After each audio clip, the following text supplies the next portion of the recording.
Good evening. This is Daily Recall, March 23rd, 2026. I'm Tom Stoukas coming to you from Sarnia, Ontario. So as usual, for the last 3 weeks, the top story is the Iran war. Still going strong. Hasn't petered out like I was hoping, many people were hoping it would. It seems to be getting worse. And so much misinformation and misdirection. It's crazy, especially in the world of internet and instant access to information. There's so much misinformation. Like, you don't know what's true, what's not.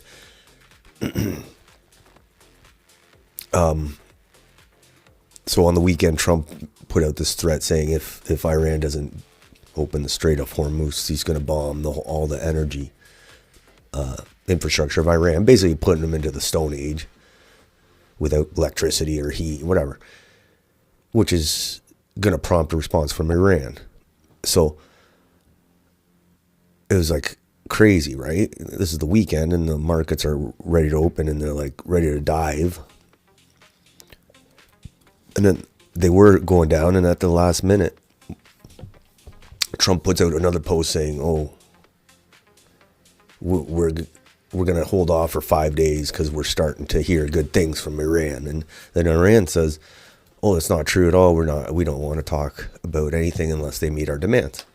Meanwhile, these stock trades are someone's making tons of money, easy money, and it's like insider trading. Like, because if you bet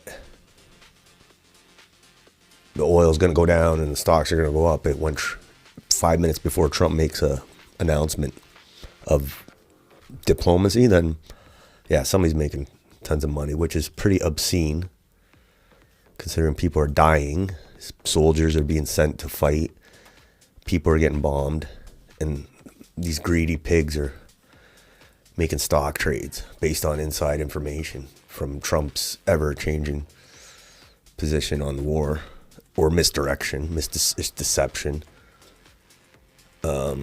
So yeah, that's going all back and forth today. Like, the U.S. says there's talks happening, and Iran is like, no, you're lying.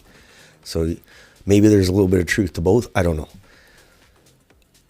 But ultimately, this is, by the way, this video here is in Texas, a refinery. There's an explosion there.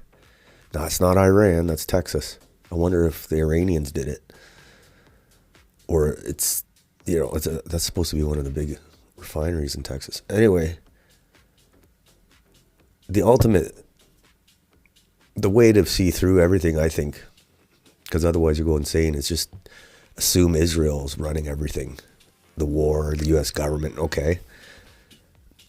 And I'm not trying to be a conspiracy theorist, but I mean, literally, that's exactly who has been running this war, the war plan.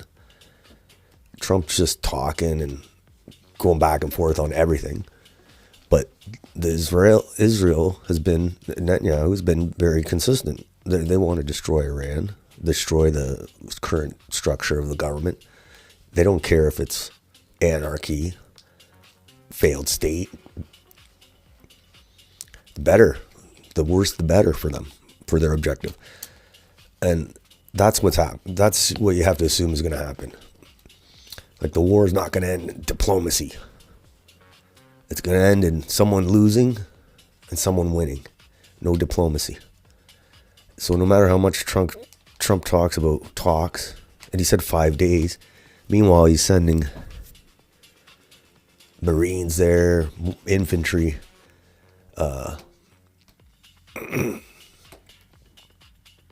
like starting to get people conditioned for ground troops. So yeah, Israel is going all in, and that means the U.S. is going all in. Barring a huge change of position, that's what's going to happen. Everything else is just noise and speculation for profiteers. So but I don't know how Americans put up with it. I don't know. They see this country, size of New Jersey, controlling their be destroying the world economy too. It's bad. Anyway, let's look at it.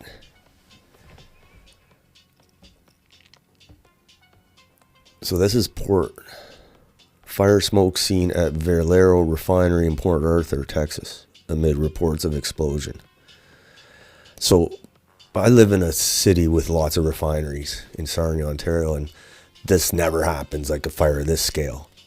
So this would be these refineries in the North America, especially lately, are more various. What's the word?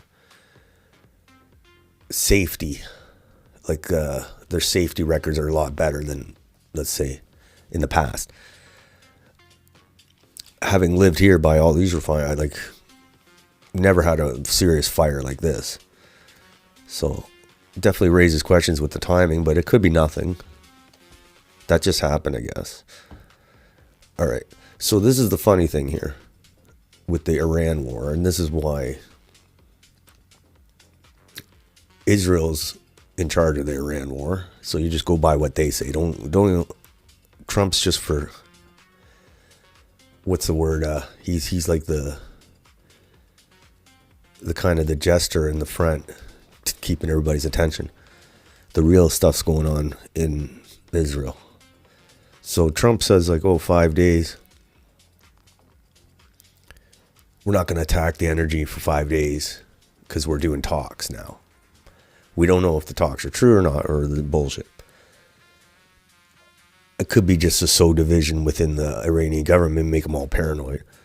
But anyway, almost immediately when Trump said we're not going to bomb energy for 5 days, which is coincidentally when the markets close, he said Israel started bombing energy targets in Iran. So it's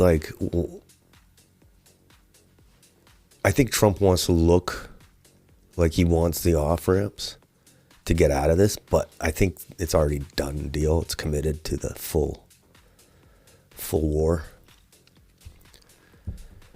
So,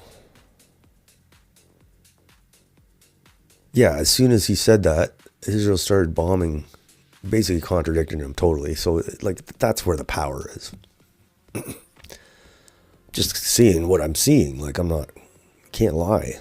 Your eyes don't lie. So the latest is, so this is today, after markets went up, because on the Trump new thing of talks, even now there's still, even when the bombs are falling, there's still people are thinking, is there talks going on or secret talks? It's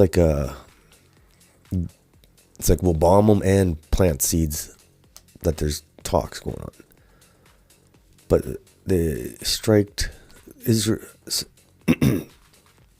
Iran's news agency reported that U.S. and Israel strike targeted energy structure in Isfahan and Khorramshahr, including a gas management building, a pressure reduction station, and gas pipeline linked to a power plant. So yeah, Israel, I knew they were going to bomb them because they got bombed pretty bad on the weekend near their nuclear site, and they got hit pretty good, and I knew they were going to retaliate. They weren't going to wait for Trump 5 days, whatever. So, yeah, we'll see how this escalates. The troops are supposed to be there by the weekend too, the Marines. So that should be fun to watch. Not fun. Horribly fun in a horrible way, I guess.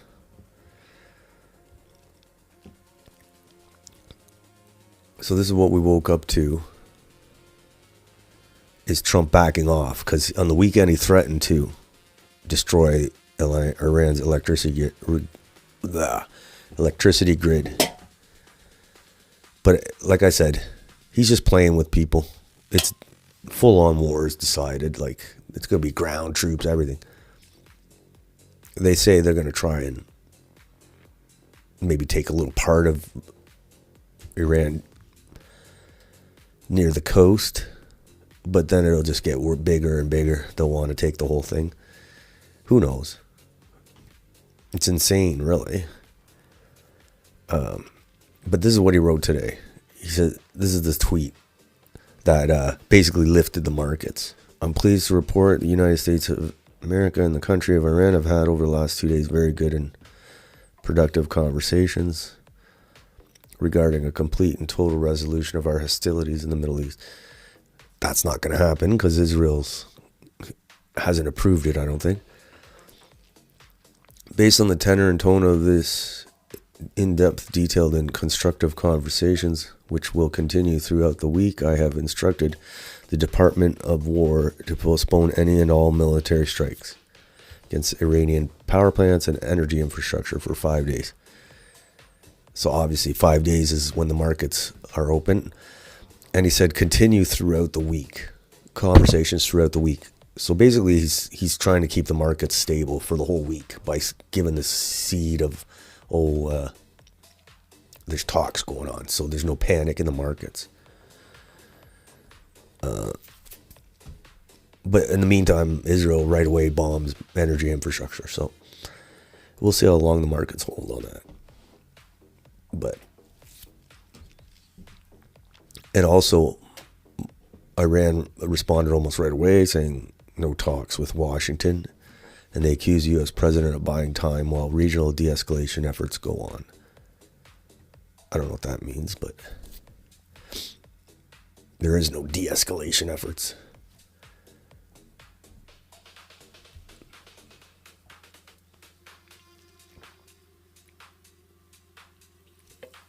Looks like they're bombing each other right now. Northern Israel, latest wave of Iranian attacks. So yeah, I think anything Trump says is just for the markets. Israel's the boss here. And Netanyahu, we have a video of him basically saying this is what's going to happen. And I would rather, you might as well just listen to the guy who's in charge. Trump's like the dancing monkey at this point. All right. This is a good here explanation, in bullet point explanation. Kind of, it's a head spinning thing, this war, because you don't so much misdirection and misinformation. You don't know what to believe. Like this president, I don't know if he thinks he's smart, or maybe he is. Maybe he's a genius, or maybe he's insane.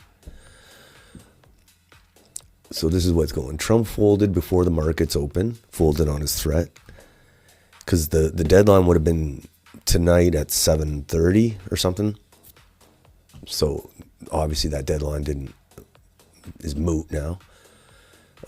So Trump folded before the markets open, meaning the situation in Iran is worse than the U.S. is letting on in general. I would assume Iran is unswayed by the bluff. No plan to open the Strait of Hormuz. The U.S. knows Israel plans to continue escalations. Of course. Trump's being squeezed by markets gives insiders relief and more grift profit. We see Israel continue strikes. Straight outflows still low. Closer we get to Friday close, the more strikes escalate again. In 1 to 2 weeks, when U.S. troop deployments start arriving, they put boots on the ground starting in Karg Island with large U.S. losses. If no off-ramp prior, that's when the pain and scale of this war starts to become realized by the U.S. news and markets, who have become overly trusting of a president who lies through his teeth. So that's kind of a sum up by, I don't know who wrote that, but I mean, I kind of can see that as being accurate. Obviously, you never know. Trump might be a genius and he might have everything. I don't think that's the case, unfortunately. So yeah, basically what I've been saying, Israel's calling the shots. It's only going to get worse. Trump's just dancing for the markets and insider trading, and the troops are on their way. So get up your gas cans. Fill up those freezers. Serious. I'm not joking. Not a joke. Here's Joe Kent. He's the guy who resigned, and he's like this G.I. Joe Green Beret, like, and they're slagging him bad because he's like, hey, maybe this war for Israel is not a good idea, and now they're calling him all sorts of crazy. So that's what happens when you go against the machine, I guess. So Joe Kent's trying to offer some advice to Trump, even though Trump's slagging him. And they're saying, oh, this guy lost 2 congressional races. It means he's not a lying politician. That's good. All right.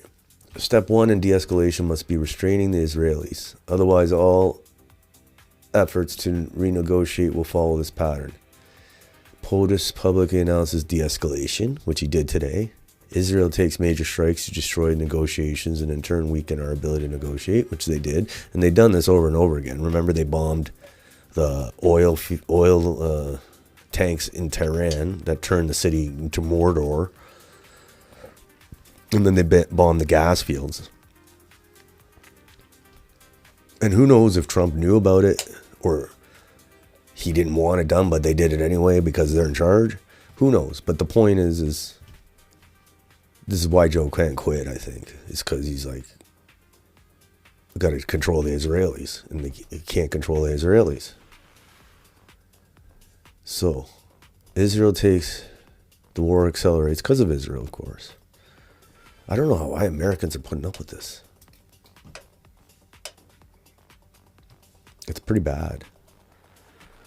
Here's another. Just as Trump withdraws threats to bomb Iranian power stations, Israel starts bombing Iranian infrastructure.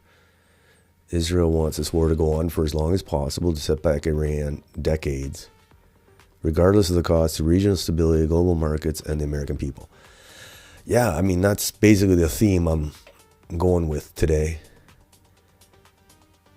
They're doing in Lebanon, too. They're bombing the shit out of Lebanon. Iraq's getting all fired up, like the militias in Iraq. So they're going all out. And people, everything else is just screening, like just noise.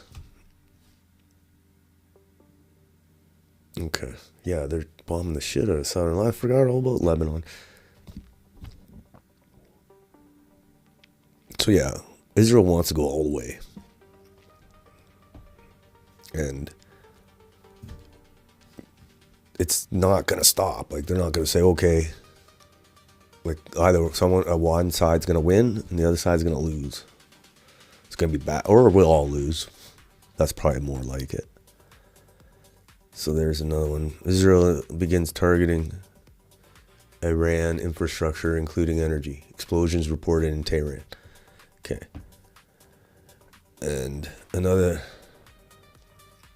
this was an interesting tweet today too regarding Iran, is kind of indicates where things are going. Is Oman, which is a country that's right at the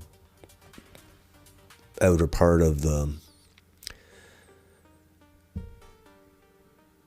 like before you get into the Strait of Hormuz, is Oman. And they really wanted, seems to have a deal between U.S. and Iran. And they thought there was a deal until the strikes started, right up until the last minute. They were the foreign minister from Oman. And, you know, they got a pretty big stake in things because they're like right there. And he said today, the foreign minister, he's like, whatever your view of Iran, this war is not of their making. This is already causing widespread economic problems, and I fear they promise to get much worse if the war continues. Oman is working intensively to put in place safe passage arrangements for the Strait of Hormuz. So this guy, he's basically saying Israel started the war, not Iran, which is kind of like none of the other Arab states there have said that. So little cracks going on there. It doesn't sound like he's too happy about what's going on. And then we got in Canada, Jason Kenney. He's all, I hate guys like Jason Kenney. gets involved in this cheerleading for Israel to start World War III. Guys like them, like him and Pierre and Doug Ford, Jason Kenney, he's talking about apparently in London, England, some ambulances, Jewish ambulances, apparently there's Jewish ambulances, got torched. And like it's like the outcry over it. It's been worse than, bombed 50,000 kids, and they're more worried about 4 ambulances. And it's probably, who knows, it's probably a false flag. Like, apparently these ambulances were going to be replaced anyway. Anyway, you never know. You never know when it's real or not. Even in Toronto here, they shot up the synagogues. Okay. Then they shot at the U.S. consulate. Well, you didn't catch nobody? Like, I know they got cameras everywhere around those synagogues, for sure. And the U.S. consulate, it's literally probably got like surveillance equipment sitting on the roof there. Whatever. The point is it's awfully convenient. Anyway, let's see if they catch anybody for these ambulances.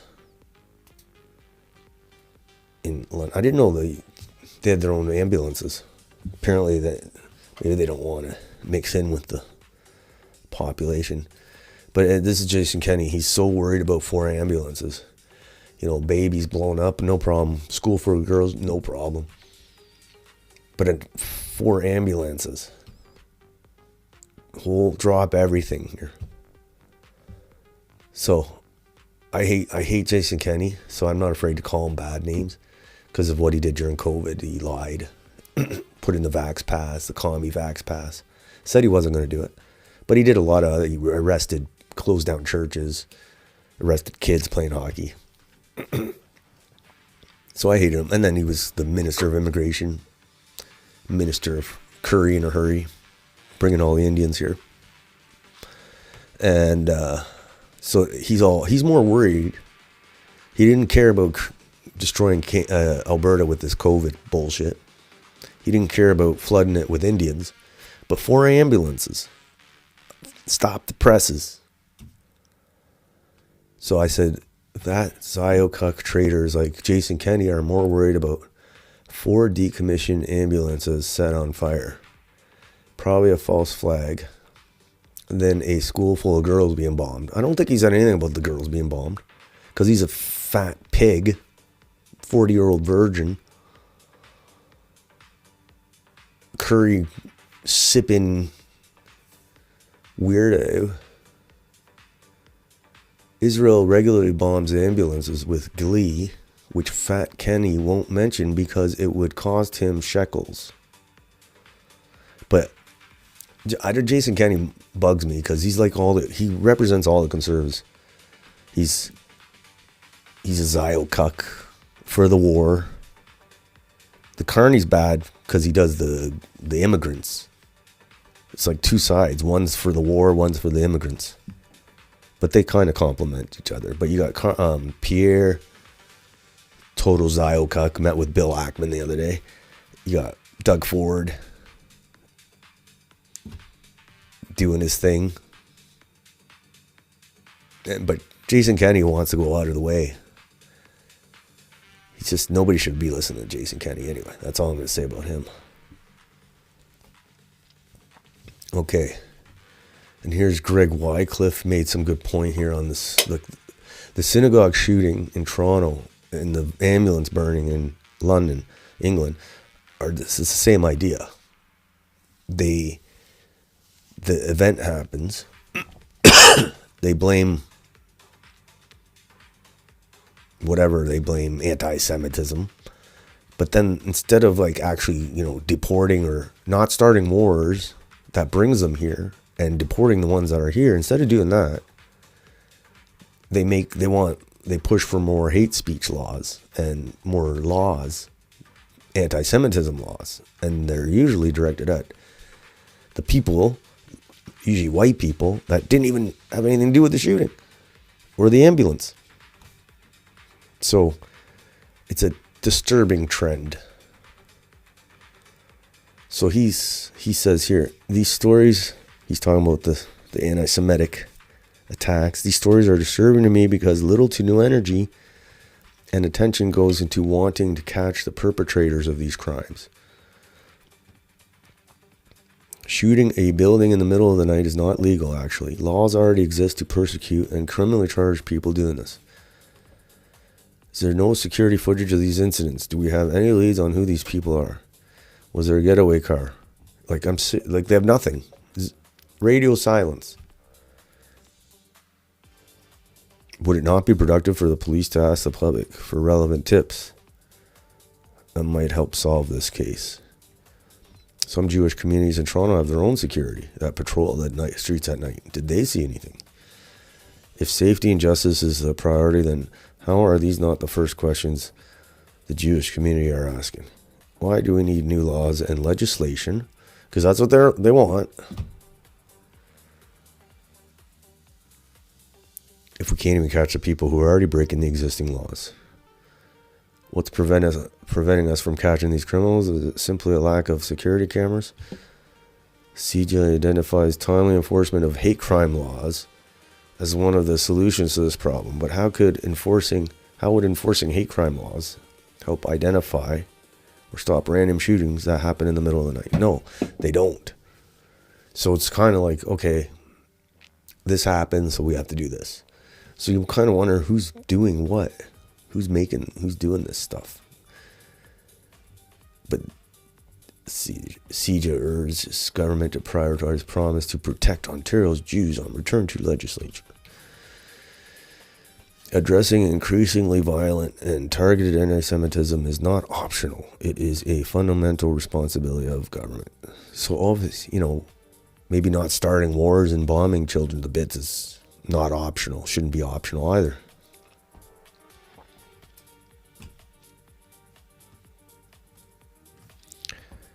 But they should catch the people doing this. I'm not saying they shouldn't. For sure they should catch them. And shouldn't be ever considered appropriate. But for some reason they're not catching anybody. 0 arrests. I wonder if they'll arrest anybody for the ambulance. Here's a good take on the ambulance story. Iran came all the way to the UK to burn 4 empty ambulances in a pointless attack that could be used as propaganda by Israel. They think you are stupid enough to believe that. So yeah, Israel fears Iran was behind firebomb attack. 4 vehicles set on fire outside London synagogue in anti-Semitic hate incident. It's either, I don't think it was Iran. I think Iran's got enough on its plate that they don't need to bomb or set ambulances on fire in London. It was probably either it was some Muslim guy who hates Jewish people, or it was a false flag. And London's crawling with video cameras. You'd think they'd catch them. We'll see. Maybe they'll catch them. But if they don't catch them, just like in Toronto, nobody, not one person. Are these guys geniuses? Masterminds? So here's what I came to the conclusion to today. I was watching this and I'm like, excuse me. Instead of letting my head spin, I'm just going to, I'm just going to listen to this guy. I'm not going to listen to Trump. And it makes things so much easier.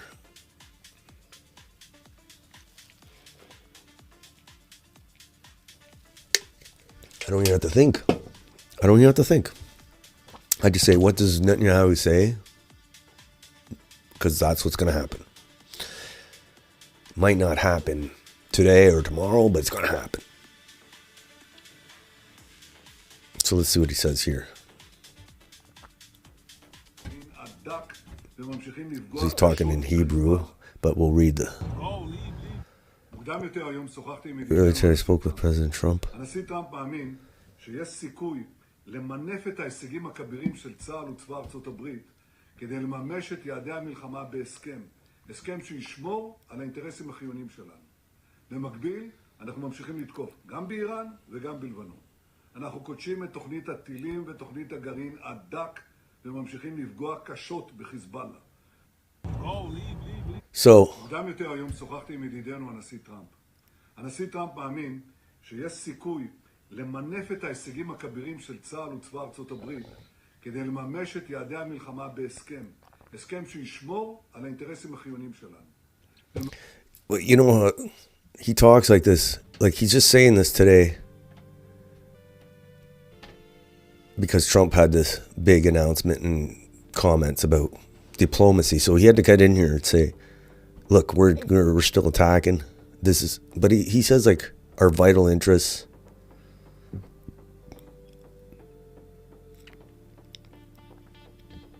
Sorry. במקביל, אנחנו ממשיכים לתקוף. שישמור על האינטרסים החיוניים שלנו. במקביל, אנחנו ממשיכים לתקוף. יעדי המלחמה He said to achieve our war objectives. But it's like, what are the war objectives? Trump says the war objectives are so Iran can't have a nuclear bomb and limits on their missile program. Apparently regime change and anything. But the Israeli objectives are total regime change and total collapse of the country if necessary. So how it's weird that he talked about to achieve war objectives when they have totally different war objectives.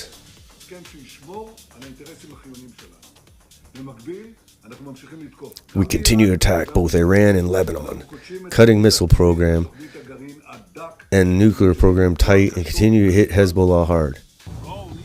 So instead of like shutting up, he had to make sure he had to say something. He said Trump believes there is a chance to leverage the tremendous achievements.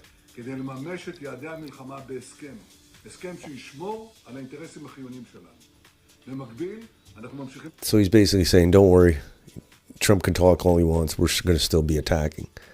And they have been. And right after he was saying this, while he was saying this, they're basically attacking. So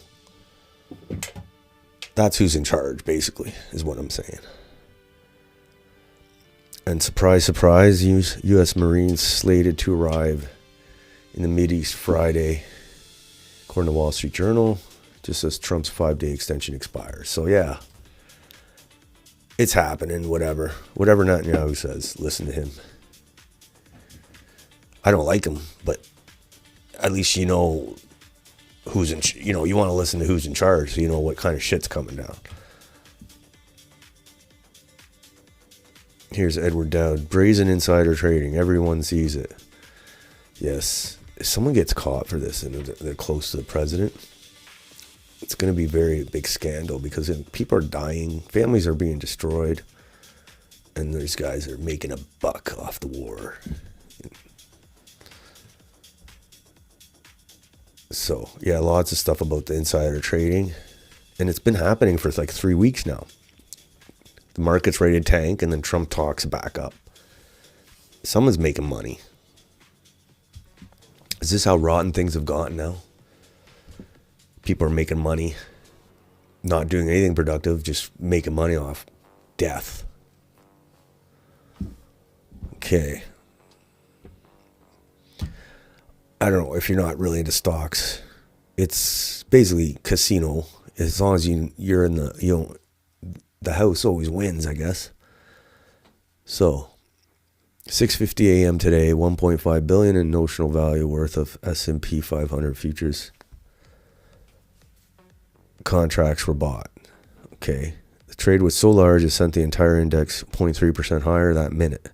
Then 14 minutes later, Trump announced productive discussions with Iran underway. By 7:10, the S&P 500 added $2 trillion in market cap. That $1.5 billion position gained 60 million in minutes.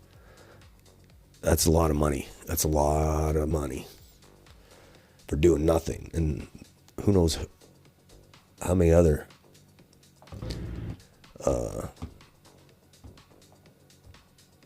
suspicious trades like that have been going on. Here's them setting the fire to the ambulances. Look at there's cameras everywhere.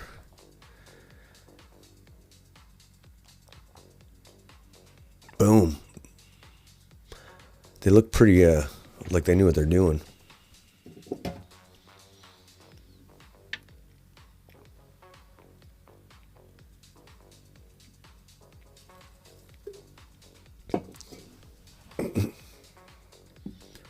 Yeah, we'll see if they catch them. Here's a good one. Arson attack on old empty ambulances has drawn a bigger British state response than the actual targeted mass bombing of hospitals and murder of doctors by Israel. It's terrifying. Also, people in Britain are saying the government's more worried about 4 ambulances than all the hundreds of thousands of girls that were raped by these rape gangs. They're worried more about ambulances. That makes you let that sink in. Let that sink in. What's going on? I didn't know ambulances were so valuable. I guess Jewish ambulances are a little more valuable than regular ambulances. All right. There's the boss of the war. כדי לממש את יעדי המלחמה בהסכם. הסכם שישמור על האינטרסים החיוניים שלנו. במקביל, אנחנו ממשיכים לתקוף. My screen's frozen here. I gotta listen to this guy. Oh, there we go. Looks like the X crashed on me. I blame the CIA.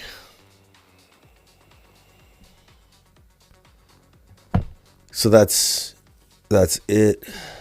That's the day. Very confusing day. People are making tons of money while other people dying. It's horrible. And the war is going to happen. And who knows how high the gas price is going to go. There's going to be riots. If it goes to 250, there'll be riots. If there isn't riots, I'd be disappointed in people. At 250. So before we go, I'll be back tomorrow, March 24th. Who knows what's going to happen tomorrow? It's so weird. I've been like on my screen too long because I'm like there's like new developments every 2 hours in this stupid war. It's pretty crazy. Crazy. Good to get away from the screen for a bit though. So this is the one in Texas, the refinery. So we have refineries here, but I don't think they'll go after ours. Massive fires burn after loud explosion heard at Valero Oil Refinery in Port Arthur, Texas. Who knows how big? It could be just one tank.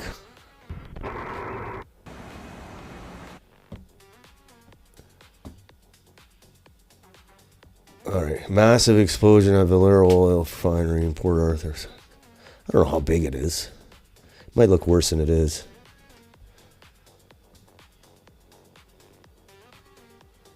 I'm sure they'll try and blame it on Iran. That's a good picture there. Seems like a big fire, I guess. Strange timing. Refineries are usually pretty safe in North America. You don't really see this happening. But it happens.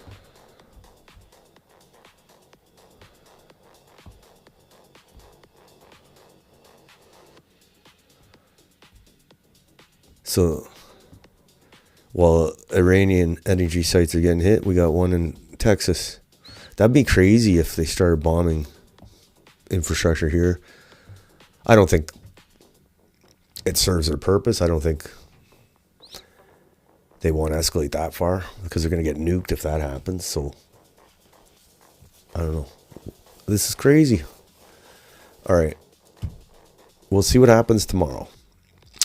So until then, have a nice night.